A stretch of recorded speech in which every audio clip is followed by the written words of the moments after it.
Hello guys, and welcome to today's video. Well, today it's just going to be a short review about the Mitsubishi Colt, which my girlfriend owns.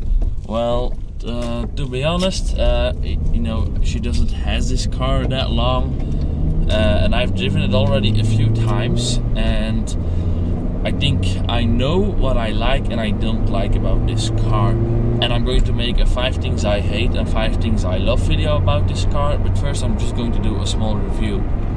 Well, for what she paid, she actually got a pretty decent car. She paid like 1,300 euros. And she got, a pretty decent car with 82 horsepower, 140,000 kilometers. So yeah, I mean that's about 85,000 miles. And the car, it's been pretty reliable since then. We only had a broken lamp, which you already know how I fixed for €1, so that wasn't a big deal. Other things were nothing special. The car needed new spark plugs, but that did the guy from where we bought the car, so that's also nothing special. And she ran a flat tire, but that's not the car's fault, that's her own fault, which I also fixed myself.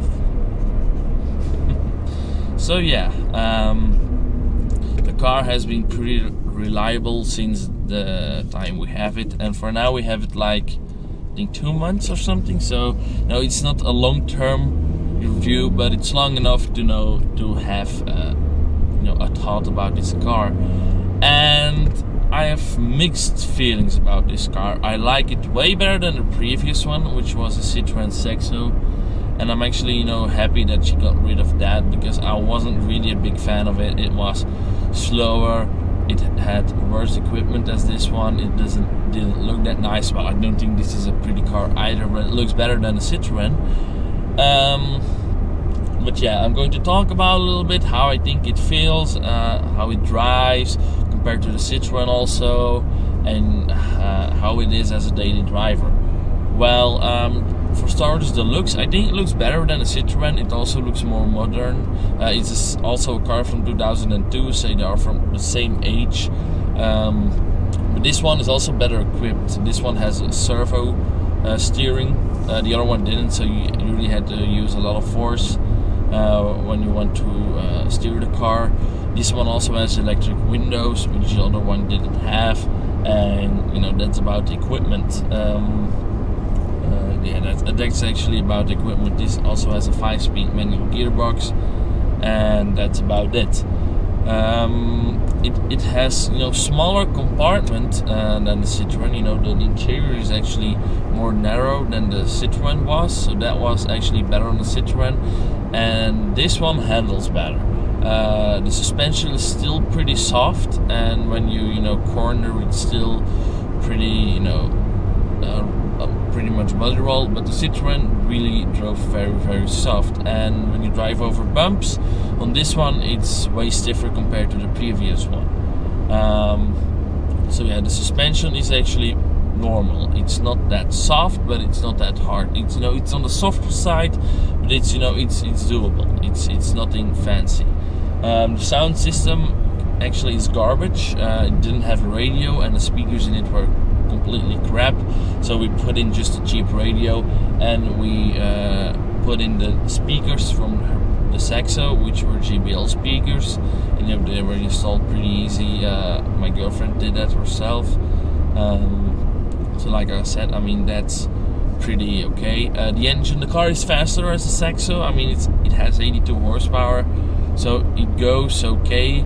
But still, I had an Audi A3 before, like 2 years ago, or even longer. Now it's almost 3 years ago. I sold the car in the beginning of, at the end of 2017, but no, it's 2 years. I mean, it was since the beginning of 2017 that I stopped driving because of the worn out clutch.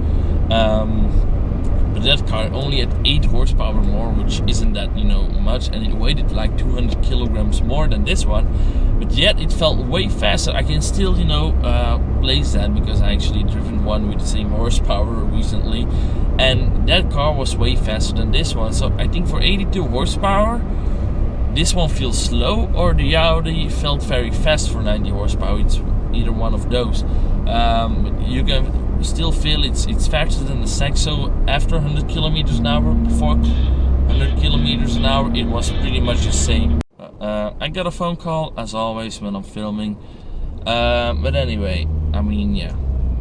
So compared to 100 kilometers an hour, actually the Saxo in first gear felt faster than this one. Then on the highway you really notice the difference. This car, you know, has more horsepower.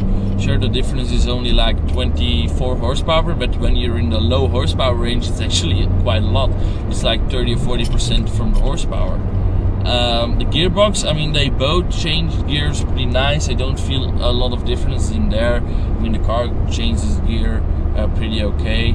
But the one thing I really have to give the Saxo was fuel consumption. This car consumes actually a little bit more fuel as my BMW does. And my BMW, you know, is a bigger car with more horsepower, a bigger engine, a heavier car, yet it consumes less fuel. Yes, the car is also 5 years less old, but the engine in my car was actually designed in 2004, which is only 2 years after this one. So I still think, you know, compared also to my BMW's engine and the Saxo, yes, it's more powerful and faster than the Saxo, but yet it consumes a lot more fuel. And my BMW is way faster than both of them, well, way faster, but yet it uses less fuel than this one, but it used more fuel than the Saxo. So, you know, it's one of those in those between. But yet, I mean, this car is a little bit mixed in between.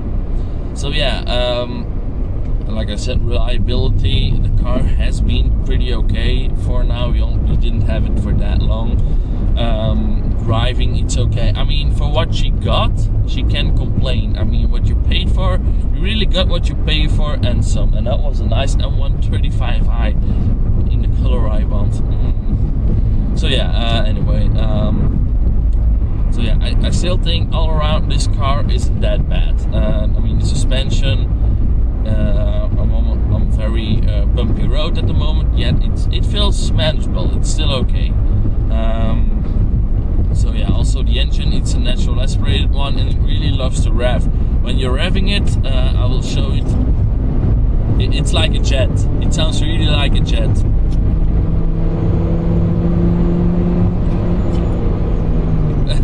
That's actually pretty fun. But yeah, still, you know, and the cornering, I am not that confident taking corners as with my BMW. I'm more confident with this one than with the Saxo.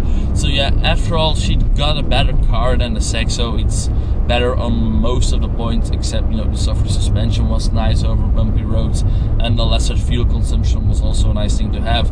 But hey, no car is perfect, and when you change cars, there will always be a thing that the previous one did better as your new one. So yeah, I still think, you know, she got a nice car. Well, for what she paid at least. But yeah, still, you know, it's not forever, this car, and after a while she may get a new one, but that's not for today. So yeah, this was it for this video. I'm gonna shoot the 5 things I hate and 5 things I love about this car immediately after this. So that's why I will have the same haircut and shirt and stuff like that. So yeah guys, I see you next time. Bye.